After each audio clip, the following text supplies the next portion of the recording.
Rätsel.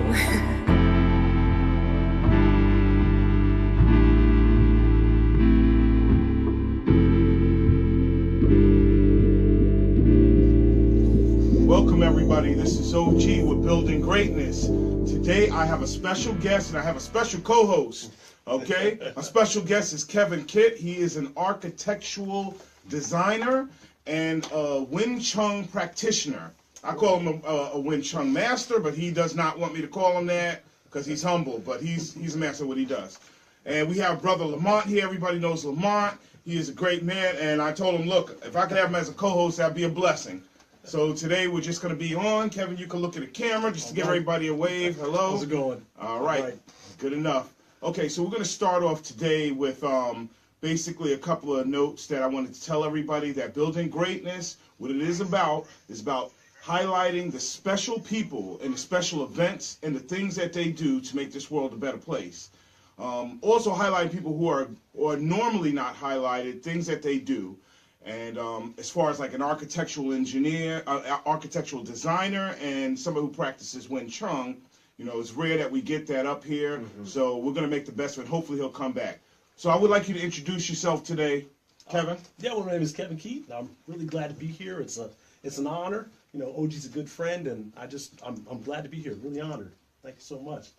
Okay. Everybody, good evening. Once again, this is Lamont, a.k.a. Lamont. It's real happy to be here. I appreciate OG inviting me to sit down with everybody, and hopefully we'll have a good conversation for everybody tonight. Sounds great. Hold on a second. I'm going to adjust this camera real quick.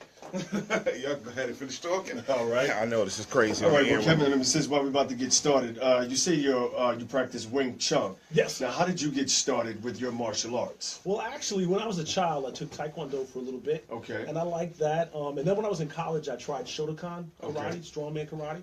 Enjoyed that. But I was still looking for something that would really work with me. And it took a while, and I did a bunch of research, and then I stumbled upon this thing called Wing Chun. I didn't know what it was. But when I started reading a little bit about it, and this whole notion of sticky hands, I was like, that was very interesting to me. What does that mean? And so that's when I started. Actually, this is my 18th year practicing the system. And I really, really enjoy it. It works well for me, and I just like the way the system works. Oh, okay. Yeah, and I've seen you in action, so I know how effective it is and how also relaxing it is to be able to move with grace, but with subtle power. And, so it's a meditation form as well as an art in self-defense and building character as well. Now, Wing Chun and if I'm not mistaken, if you could correct me if I'm wrong, was that the same style of martial arts that Bruce Lee was accustomed to, that he learned? Well, yes, actually, Bruce Lee learned under Ip Man. Right, I was and going to there's a lot of movies okay. about Ip Man, Yes, a lot of different movies, Donnie Yen and other people who portrayed Ip Man. And so Bruce Lee was a student of Ip Man. Okay. Then Bruce Lee continued on, and then he created Jeet Kune Do, Okay. which incorporates other systems plus things of Wing Chun. But there's lots of, when you look at Bruce Lee's movements, there's a lot of the Wing Chun that's right there. That movement where he does, it's called Pak Da, where he does a slap and then a punch. Right. That one, the slap and the punch, that's Pak Da, that's Wing Chun. Right. Yeah, and so, and like I say, and I didn't even know until I stumbled into the system, because 18 years ago, it wasn't as popular as it is now. Okay. And again, the thing I liked about it is that Wing Chun is both an internal and an external system. So meaning the external is about power. Right. You know, power, very strong power, but internal is about internal energy, about chi, about being able to be relaxed. And so Wing Chun is very counterintuitive. Because we say, in order to be effective in Wing Chun, you have to relax. Right. That seems and that's extremely difficult. Right. When you're trying to execute techniques and you need to be relaxed. And it's through that relaxation that you can actually feel the movement of your opponent, and then you can take the advantage. Okay. And it's very it's counterintuitive. And that's one of the things I like about it. All right. Yeah. Before we get to that, I just want to go over, we want to go over your architectural design before, because the Wing Chun, we're going to get heavily into that. And so I want to get into the martial arts very deeply. Before that, I want to ask a couple of questions about your architectural designing background. And, if there are young people out here interested in going to that field, what would you suggest and what do you say about it? And how long have you been doing it? Well, I graduated from college in 1998, and I started working professionally in 1999. Okay. And I worked both in Ohio and I've worked in New Jersey as well. And I like it. I mean, it's a profession where you have to use a lot of creativity, but there's a lot of technical aspects as well.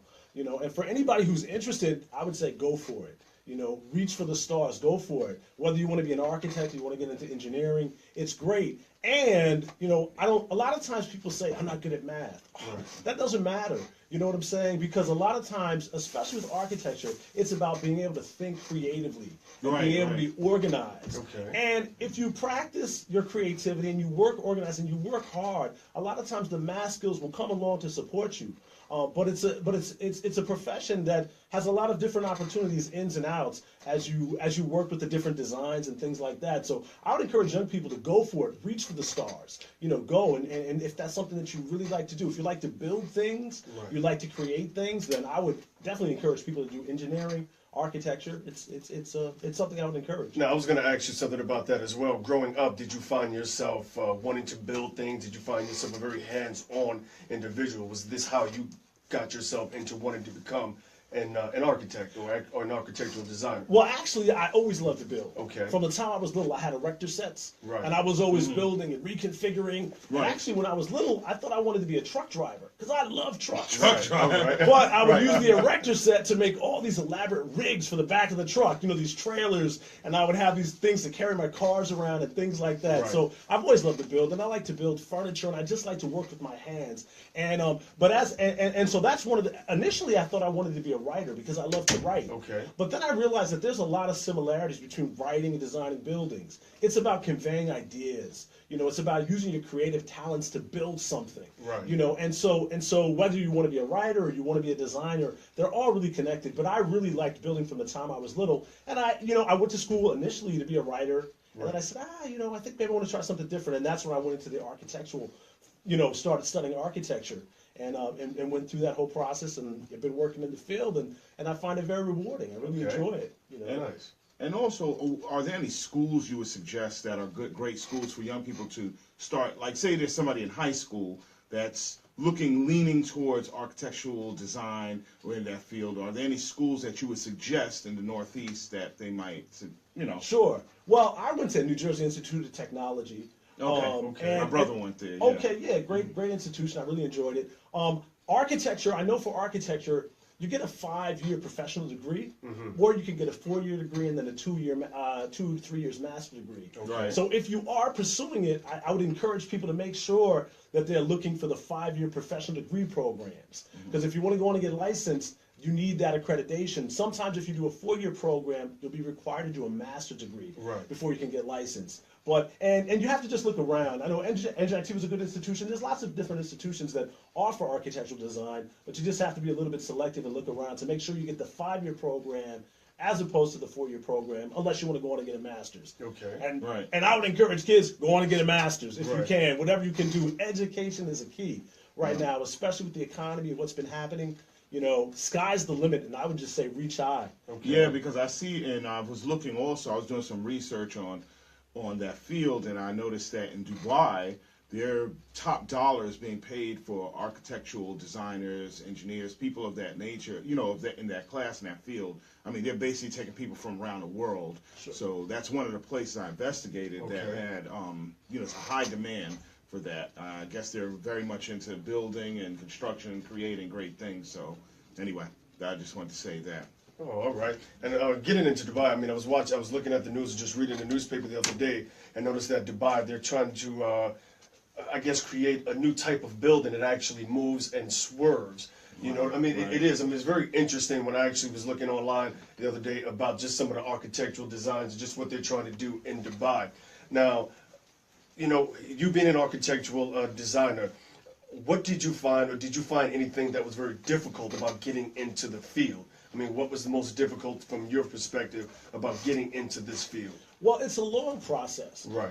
The schooling is a 5-year. Typically, if you get a 5-year degree, it's 5 years. Right. And that's 5 years, and it's a lot of credit hours. And then once you get that, then you have to work for several years before you can go and sit for the licensing exam. So Okay. it's a process. You have to, a lot of times you have to go through an internship process. Right. 3 years before you can start taking the exam. The exam is difficult and grueling. So it's a long process, you know. And you know, and the thing about it is, once you get out of school, you really need the work experience to help you really understand how to function in an office, how to really help realize those ideas that you have into design. So it's really a long journey. Right. You know what I'm saying? It's not just like you get out of school and all of a sudden you're just designing things. It is a process. Right. You know, but and I suppose that's probably the most difficult thing, to have the patience to keep on going through the different steps and phases to move on within the profession. Okay. That's great. Do you find a lot of people in the field have difficulty with maintaining, I guess, their creativity, just constantly trying to find new ways to build things? I mean, is it a very difficult process, or?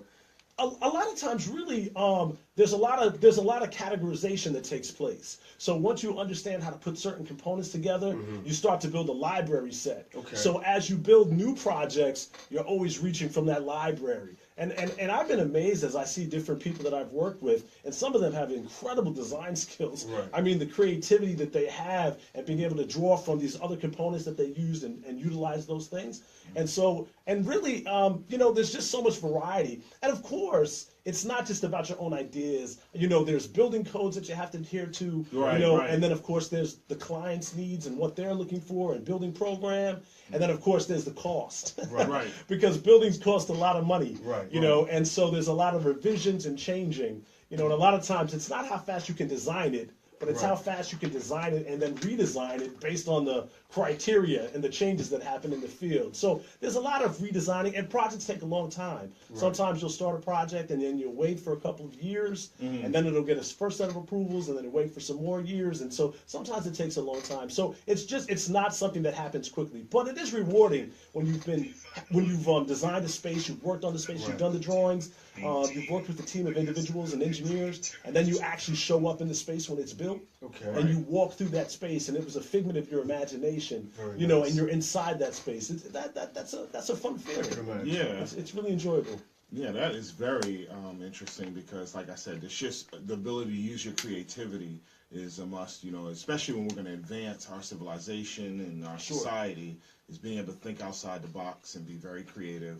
And this is a great show for it, building greatness. So you have to have an engineering, you have to have a design mind to actually, an architect to really find these great people and the great things, put them all together and make a better place for us in this world. So moving on from that, because like I said, that's a great thing. And I also want to follow up on the martial arts as well. I want to get into that. But I had a couple of other questions about, if you saw today there was something that was a need in society, in our social society, that would make this society a greater place right now, as far as for young people, what would you say? Well, I think one of the things that I think is really important is this idea that we're not self-made. Right. You know, and in the last couple of years, there's been a real movement, you know, a lot of this idea of like the self-made individual, but I don't think that that's a real thing. I can only speak from my own experience. Right. I stand on the shoulder of an enormous amount of people who were generous to me, who gave to me, who inspired me, who motivated me, who saw my potential when I didn't realize I had potential, and said, hey, you can do something great. And so this notion of working together, you know, that it's really a community, that it's a community, and that together we come together. And I think that young people need to see that it's a community, that their dreams are valuable, and they can't just make it on their own, you know, and they can't just, it's about working together as a community. And as a result of the downturn with the economy and everything, I think a lot of people have seen how what you thought was locked in, it's not necessarily locked in. I can only speak for my own self, but you know, there's things I never thought I'd experience since 2008. The dynamics change, the way, you know, everything changes. And so the ability to be able to continue to follow your dreams, but understand that it's about working together, it's about encouraging one another. I think that would be very valuable in this, you know, that we're not islands. We don't just climb to the top by ourselves. And if we make it to the top, the only reason we got there is because a lot of people gave us a lot of encouragement and help and all sorts of things along the way. Right, and I think that's the mentality. It seems to be with a lot of young people nowadays. They feel as if they may not have that support in order Sure. to chase their dreams. You know what I mean? Whether they're living in a single-family household, or they just don't have the support and the backing to go further in life. So it's really nice to hear, to let everybody out there know that there's always support out there for you. You don't have to do everything alone. If you have a dream, you can achieve whatever dream you have, and just always know that you have the support, and you can get the support that you want if you look for it. Right. Definitely. Yeah. What do you say about something in society that you feel that that could be improved today, or something that we should focus on to advance our civilization or our society? I always say civilization because it Right. starts as a village, a community, Right. on to our society and our civilization. So I think it's getting back onto what Kim was saying a moment ago, just about the whole togetherness thing. You know what I mean? Not only do people feel as if they don't have somebody, but a lot of times people are not willing to share the knowledge that they Right, have. right, They're sure. not willing to give that advice to people who are looking towards someone in order to get a little bit further. And I think if a lot of people out there actually took the time out to put their time in and their effort into someone else, Right. I think collectively as a society, we can all prosper and grow from that, But once again, it takes us to understand that, not only are we not alone, but we cannot do things alone. If you have experience, if you have knowledge, feel free to teach someone. Give them the knowledge that you have so that they could possibly pass it on, and they can pass it on to somebody else. And once again, it can be a cyclical thing. You know what? That same knowledge, and once again, everybody can grow from that. So, Right. I think if everybody just understands that, we as a society can definitely grow and get a lot further than we are right about now. yeah, I I think agree with that. Yeah, me too. Because reciprocal is the whole point.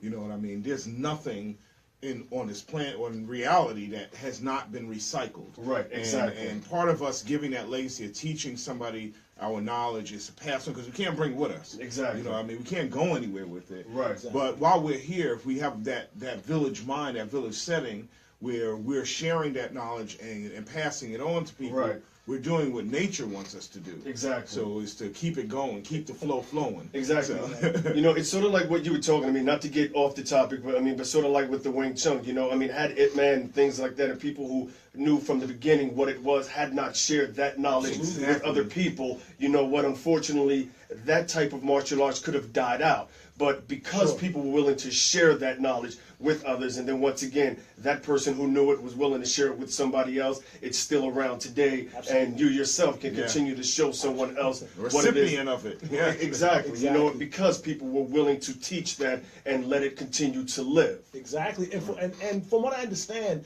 Yip Man was very available to teach the system to non-Chinese people, Right, which is a huge blessing. Exactly. You know what I'm saying? To be able to open up that whole set of technology, that whole set of way of thinking to Right. people from a different culture, I think Right. was so generous. Not that other people didn't do that. I'm sure other people did as well, but just historically, from what I understand, he was one of the people that was very available Yes. to be willing to spread that out. And I know I'm a beneficiary of that, and I'm Right. grateful, Yes. extremely grateful. Right, You right, know? exactly. So, again, like I said, these are things that we want to encourage young people to get involved with. Martial arts in itself is a very good character building activity, but when Chung teaches you a greater depth, a more of a cerebral type strength when it comes to, centering yourself and grounding out. So, go ahead, continue more about it. I want to hear more about, or unless, No, like I said, I'll let you talk. Like I said, I'm very interested in understanding, about your martial arts and the style of Wing Chun. Like I said, because for the simple fact, having watched the movies of Ip Man, I truly love Donnie Right. in these movies. But Yes. you know what? But just understanding where it came from and where it can continue to go. I'd like to hear a little bit more I like about, that, yeah. how you got into it. Sure. How it has helped you and how it can continue to evolve, I would say. Sure. Well, actually, my instructor, his name is Sifu Wanbei. Okay. And he's from Dayton, Ohio, and I just am so grateful that he was willing to teach me and the way he taught me the system. And I also have another mentor. His name is Toby Washington. Also from Dayton, and he was also a friend and a mentor, and they just helped me with the system. And again, like I said, I was looking for martial arts for Right. a long time. Taekwondo never worked for me. But the one thing I'll say about martial arts is that really it's a big community, and there's so many things that are so similar. Similar with martial arts practitioners. It's like a different form, it's a different expression, a different manifestation, but so many things are so similar. So I think that there's more similarities in the world of martial arts than there are differences, and I enjoy watching all sorts of different styles and seeing their expression of a certain technique, and I can say, I see how you responded to that situation, So I really like that. But like I said, I was looking for something that would work well for me, and I just came upon this thing of Wing Chun, and I like the simplicity of the system. The system outwardly seems extremely simple. Okay. We have three hand forms. There's one wooden dummy form, and then there's two weapon forms, and that's the system. Right.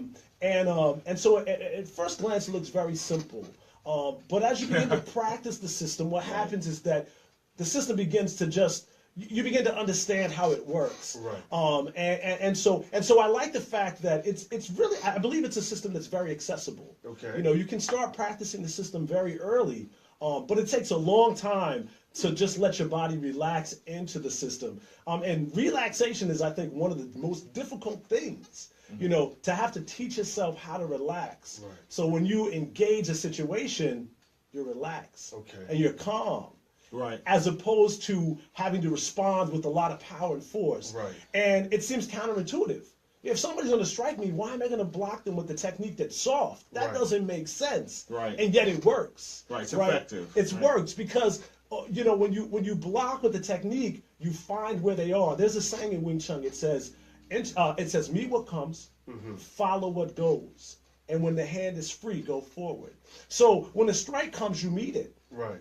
When they try to move the strike, you stay connected to them. Right. Right. Because if you're connected to them, they can't strike you. Right. You're glued to them. So when they have to retract themselves to strike you, then you go forward. Right. So that's one of the beautiful things about how the system works. And it's just and I know that my instructor has a saying, and I'm sure it was passed down to him, about a student that came to a master and said, I want to learn this system. How long is it going to take? And he says, well, if you practice and you just work with the system, it'll take you 10 years. And he said, okay, what happens if I practice really hard and I get up early and I stay up late and I just work and work? And then the master thinks for a moment and he said, it'll take you 20 years. Right. So this notion that you have to just let time take its course. Right. And with Wing Chun, it's not something that or any martial art, you can't just rush through it. You just have to take time to let the system you just have to meditate on it. You have to think about it. And as you do that, it makes more and more sense. I know I'm talking in a lot of ethereal terms, but because a lot of times people come to martial arts for different reasons. Right. A lot of times people want self-defense. And again, when I started, I like the idea of self-defense. I like the idea that I feel like I can defend myself. Right. But as I started to follow and work in the system, I realized that self-defense was a byproduct. Right. Right? Exactly. I don't continue in Wing Chun because I want to have self-defense. Right. I get self-defense because I continue in Wing Chun. Exactly. But the reason I like why that. I do Wing Chun and why I do Kung Fu, martial arts, is because it changes me, as an individual. Yeah, we're just coming we're about to have a break, a 9:30, 6:30 break, and so we're going to get back to this conversation. But I want to say here at Genesis Radio, we are doing Building Greatness. Please tune in. If you want to call in 888-304-4401. If you have any questions for Kevin or Lamont or myself, or you want to enter the conversation, please don't forget to call. We are here after the break. We're going to be coming right back to this conversation. So hold your horses. We're coming right back. To our show. Like I said, I'm thankful for everybody to listen up there. We got our guest Kevin here, with our boy OG, and I am your man Lamont. Once again, I'd like to thank everybody for tuning in. I got a question for Kevin. We were sitting here talking before our break about his style of Wing Chun, his martial arts, and how he got into it and things of that nature. My question for you, Kevin, is do you find it difficult in regards to the discipline of Wing Chun, for you yourself or for anybody that you've noticed that came into your studio where you train at? Is the discipline very difficult for a lot of people to stick with in order to learn Wing Chun? Well, I think as with any martial arts, it requires discipline. Right. You know, and so it takes time. You know, so doing the exercises, doing the training, working on the techniques, it takes time. I know for myself, I had been studying the system for about 6 months, and I got to a phase where I said, you know what? I think I want something a little bit more dramatic. Okay. I think I want something a little bit more theatrical. Right. And so, you know, so I was like, well, maybe I need to do something else. You know, I mean, I'm sure we've all seen the images of the Shaolin monks, how they do the flips Right. and they do different things. And I said, maybe I need something like that. But I kept working with the system. And then all of a sudden, the system started to make sense. Okay. You know, in its simplicity, it started to make sense. And before you talked about cycles and cyclical, Right. cyclical things. And we're cyclical people, you know, Yes. we're cyclical beings. Yes. You know, and we live in a cyclical world. We have the seasons, we have night and day. Yes. And Wing Chun is a cyclical system. Okay. And so what? And there's a saying that my Sifu would always tell us. He said, the first is overcome by the second is overcome by the third, and the third is overcome by the first. Okay. Right. And so it's I like this that. cyclical I like system. And so what happens with, at least I can only speak from my own experience, but what happens is you do a certain technique, and you work on that technique, and then you do another technique, and you work on that, and then you come back to the technique you were working on before, and outwardly it looks like you're doing the same thing, but because of your experience and because you've trained, it changes. Okay. And your experience of that is different, right? Your insights that you've gained are different. So Right. even though you're punching or you're blocking, there's new information, and it becomes new and exciting. But the only way you get to that place is that you have to give it time. Right. And a lot of people, you know, don't have the time to wait for that. Right. You know, Right. and the thing that I do like about Wing Chun is that, or other martial arts too, you know, when life gets busy, sometimes you have to just put it aside for just a moment, Okay. so you can handle what you have to handle, but it's there. Right. And then you can bring it back and you can continue. All You right. know, and so, but it definitely requires discipline, and you know, and sometimes I'm more disciplined than other times, even within the system. You know, Right. but it's there and it supports me, and when I haven't done it for a little while and then I get back to doing it again, I'm like, why was I stopping for a few moments here? Right. You know, but it's something, like I say, and even though this is my 18th year, I feel like I'm just scratching the surface. Wow. You So- know. Yes. No, that's fine. No, I Yeah, just want to 18. Wow. That's 18 Yeah, years. 18 You years. understand? That's like a lot of people, you know, become masters at like tenure. They're like, oh, I'm Right. a master. You're like 18 years and still a practitioner. And it's amazing, like, you know, to be able to do it that long and, you know, remain like steady, calm, and evolve yourself. Yeah. You know.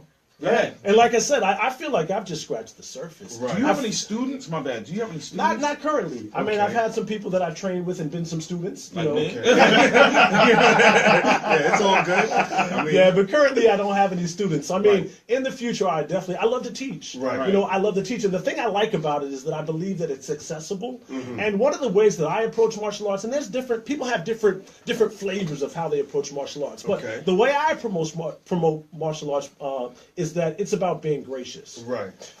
It's about showing generosity. Right, Even if right. someone's trying to attack you, you can show generosity to Right. them. You know, so they can reconsider their options, right? Okay. This is like an incentive program, so that people can reconsider their options, and so really, so I think that there can be a graciousness about it. So that's how I want to pursue martial arts. You know, Okay. martial arts is to defend others and to improve self. Right. That's what it's Right, about. right, You know, absolutely. and I think it's great for children, you know, so that they can understand the notion of discipline. They can understand the notion of persevering through things that are difficult. Okay. Because when you start to do, especially within this system, when you start to do certain things, your muscles don't understand what to do. Right, Because it's counterintuitive. The techniques that you have to do, they don't make sense. You know, why do you block with the soft hand? Why would you do that? It doesn't make sense. Right. But you have to allow yourself. You know, another thing about Wing Chun that's interesting is that it's a close quarter combat system. So what that means is that Wing Chun practitioners feel most comfortable when we're close together. Okay. Right. And that's counterintuitive. The Right. notion that if someone grabs onto you and you're like, okay, great, I know where you are, now I can execute my technique. Right. That has to be trained. Right. That's not normal. The normal reaction is to pull away. Right. And yet with the Wing Chun system, when someone connects with you, then you feel where they are. Yeah. And then when you feel where they are, you can respond.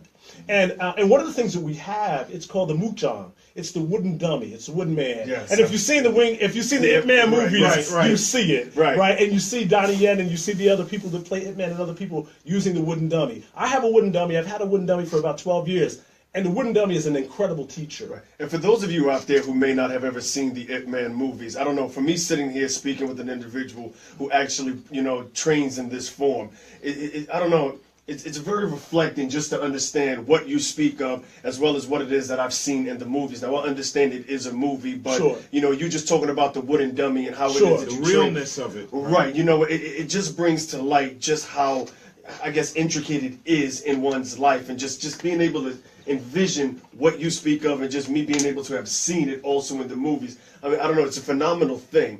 And another question that I have for you. Hold on one second. If anybody'd like to call in, please call in 888-304-4401. Call Genesis Radio if you have any questions for Kevin or Lamont or myself. All right.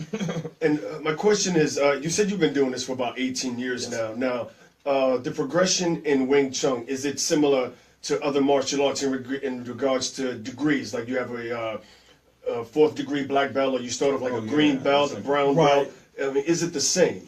Different schools do it different ways. Okay. Like in the school that I was in, we had sashes. Okay. So we progressed. We start with the white sash. Okay. And then we progressed on to yellow, and it goes all the way up to black sash. Right. So it kind of progresses. But another thing that my teacher was very, his emphasis was not so much on the degrees and on the sashes. Okay. It was the exploration of the system. Okay. He also referred that, he could just bring us the system, but it's through hard work and perseverance. Right. You know what I'm saying? And we weren't heavily testing. So it wasn't like every 2 months we were going to take another test to Right. progress. It was just mastery of the techniques. And once we began to master techniques, he'd give us a little bit more. Nice. And once we did a little bit more, he'd give us a little bit more. Right. And that was the thing that kept us going and motivated, kept me motivated. Right. And and I'm not I'm not actively training with him now, but from that foundation that he gave me, I've just been exploring the system, and through the time and with the dummy and practicing it,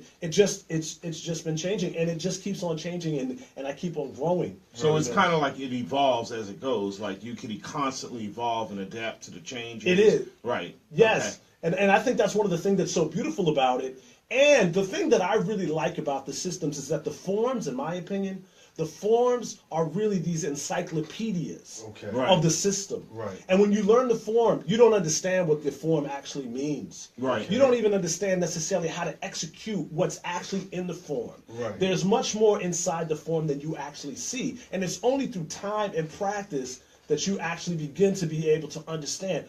That's exactly why I did that. Right. Oh, that's why I'm moving like that, so I can do this. Wings. We have a caller. Okay. How do I get that on speaker? You go on the bottom. Okay.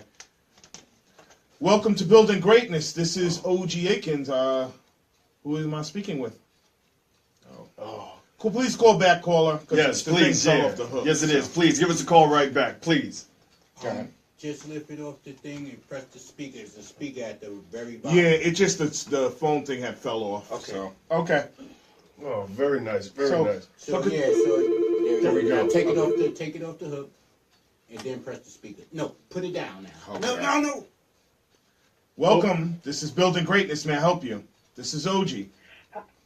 Hi, OG. It's Cornelia from Jersey City. How are you? Hey, how you doing, Cornelia? You're a regular Good, caller. good. It's good to hear from you. Cornelia, good evening. Hello. Go ahead. Everybody's saying hello to Kevin. you. Hello, how Yeah, are you? Good. It's very interesting. As always, I look forward to listening every Tuesday. But my question is for Kevin. Kevin, with the Wing Chun, how do you feel that you apply the lessons from Wing Chun in your personal everyday life? Sure. Well, that's a really good question. Thank you so much for asking. I think one of the things about Wing Chun that's helped me is this notion about being able to be relaxed and be stilled. And when there's situations and conflicts and different things that arise, just to still myself and just kind of, just stay relaxed, stay calm, and see how I'm going to deal with the situation. Through the practice of the martial arts, it builds sort of an intrinsic sense of confidence because you kind of feel like you have a sense that you know how to handle situations, you know how to be respected and how to respect others. And when people want to disrespect you, you don't have to respond in a disrespectful way, you know, because you can hold a certain level of integrity, really. And I just think that it changes you in terms of confidence and your willingness and your availability to be able to be generous and gracious to other people through that, you know, through the practice. That's one of the things that I found. Oh, that's great. That is great. Right. Yes, I was just curious to know because you've been doing it for so long and understanding every aspect of it. You know, even, you know, I heard Lamont talking about the buildings that they're creating in Dubai that sway. You know, how all of this comes into your life and utilizing your architectural experience and in your personal life. Absolutely. So thank you very much for that information. Oh, thank you so much for the call and for the question. Definitely. Yeah. All right, good night now. Yo, thank you, Thank you Cornelia. so much. Thank you so much for calling in. You're one of our biggest supporters. You keep calling in. I'm going to put that number out again. Thank you. Come back and call us again. Thank you. All right, bye now. Bye-bye. Bye-bye. Please call in 888-304-4401. Genesis Radio is heating up. It's upon the hour. Call in if you have any questions for Lamont. I mean, and Kevin. Yeah, I'm always screwing it up. It doesn't matter. Quite all I right. shoot from the hip, so I'm always, you know. Like I said, don't it's the mind. way it is. Yes, it is. All right, now, Kevin, I got another question for you. I mean, you know, with you having been doing your martial arts for so long, I mean, do you find yourself, you know, wanting to get into another type of martial arts to learn a different type of style? Or is Wing Chun something that you feel as if you're just going to continue on throughout your career in regards to learning martial arts? Well, really, I you know, for me, I find that Wing Chun is more than enough. Okay. You know, there's so many systems out there with so many other techniques and so many things, and I love to look at other systems, and I see how that impacts what I'm doing within my Wing Chun, because I think that martial arts are live systems, right? I think that they can evolve, they can grow, they can mature as you practice it. I think it's much like playing a musical instrument. You know, each musician they play the same songs, but each musician has their own take. They have their own interpretation. I think we all have our own interpretations within martial arts. But for me, just kind of exploring Wing Chun, and like I say, this is a lifelong pursuit. I feel that I've just put my feet in the water. I feel like there's just so much more that I want to understand and want to be able to grow into. And I really like the fact that it's both internal and external. I think it's a system that you can grow with. You can take it with you into old age because a lot of the movements, like I said before, a lot of the movements are not theatrical. A lot of the movements are not combat intensive. What I mean by that, they're combat efficient, meaning that they don't. The whole idea is that you use just enough power. Right. The idea, and another idea, is that you don't do something until you do something. Right. So if there's a situation, I'm not going to do anything until I do something. Right. I'm not going to project out what I'm going to do, and I'm not going to perform. I'm going to stay, and I'm going to still myself, and I'm going to wait. And if you come and enter into my space, I will meet you, and then I will follow you, and I'll respond, you know. But that's how the system works. But I think that, but again, like I say, at the heart of it, it's about generosity. Right? And one of the things also that I think that Wing Chun works really well at is the sensitivity training. Because with the wooden dummy, and I was going to talk about it a little bit before the break, but the wooden dummy is wood, and it's strong, and it's massive. And I know when I was younger and I first started the system, I thought, man, it would be great if this thing spun around and like shot stuff back. Soft parts on it. Yeah, spun around. You know, and there are advantages of things like that cause you to have to respond, but that's not the purpose of the wooden dummy. The wooden dummy conditions your bones, it conditions your arms. You get used to pounding on things. And so it conditions your body in one way, but then it also provides sensitivity because the wooden dummy is unmovable. It doesn't move. So what it does is that it's generic enough to be many different things simultaneously. So it's a block, it's a strike, it's one person attacking you from the right, attacking you from the left. It's all these things simultaneously. It changes. And what it allows you to do is understand how to respond and to see through feeling. So that's what the sensitivity is. So when you make contact with someone or they make contact with you, you feel them. and actually your body's able to respond faster than your eyes. Okay. And so that's what the wooden dummy begins to teach. It's this kind of, and it's only through the practice of the wooden dummy that you begin to feel and understand how it works. But this sensitivity, and that's one of the things that I really like about the sensitivity training of Wing Chun, because once you make contact with someone, then it gives you opportunities to then shut things down. Right. You know, and I think that martial arts, effective martial arts, should be able to stop conflicts without causing tremendous injury to someone else. Right. You know, and really when there's altercations and there's situations, a lot of times there's so many things that transpire before you actually physically come in contact. Right. You know, the power of eye contact is tremendous. Yes, Right. it is. When you make eye contact with someone and someone's trying to confront you, and you make eye contact and you hold eye contact, Hold on, we have we another have another caller. caller. All right. This is OG, and you're on Building Greatness. May I help you? Who's speaking? This is Jen. I just wanted to give a shout out to Kevin. How are you, Kevin? hello Jen, how are you? You must know. Yes, I know Jen. Yes. Yeah. How's it going? I wanted to. You don't boost yourself enough, so I just wanted to let everybody know that this guy is a very humble, patient man that is very good at what he does. And if anybody needs to learn Wing Chun, he is the person to go to. So Oh, you're too I'm gonna kind. give you a call and let you know. Yeah, I Thank keep you telling so him he's a much, Jen. master. He Thank needs to you be so out much. here, but you know, we're gonna convince him. He definitely seems to be a very humbled individual. I mean, just sitting here speaking with him, I mean, you wouldn't imagine that he would be the type of individual, if you come into his space, that he can get you out of his space real quick. Right, You're right. right. You know what? But it's very, very humble individual. Yes, he is. Very much. He very much is. So he needed a little boost so I could brag about him a little bit. So yeah, he's very good at what he does. Yeah, we're all here trying to brag about him. You know? I'm sure he doesn't mind you giving him that vote of confidence right now either. you Just very that much. shout out. I'm sure he appreciates it. Well, have a good night, guys. Just wanted to call in and give him a shout out. Thank you All so right, thank much. you, Jen. Call again. Please stay tuned a lot, in to Jen. our show. All right. All right, bye-bye. It's always nice when you get somebody to call in and, you know what, I mean, they can appreciate Oh. what it is that you've done because they know you from a personal standpoint. Definitely. You know what?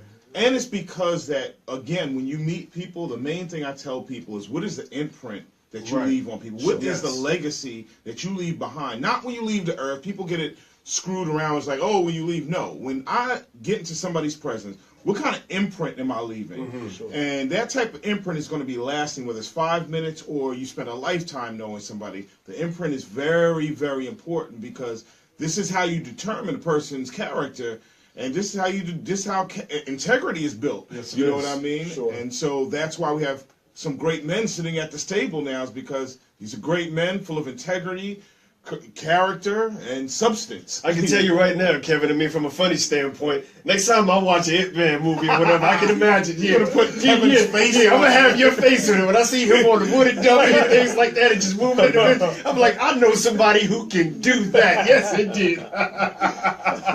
All right, listen, y'all. We're about to move out this hour. We're about to shut down the program for today, but we had a great time. And Kevin, listen, I want you to come back.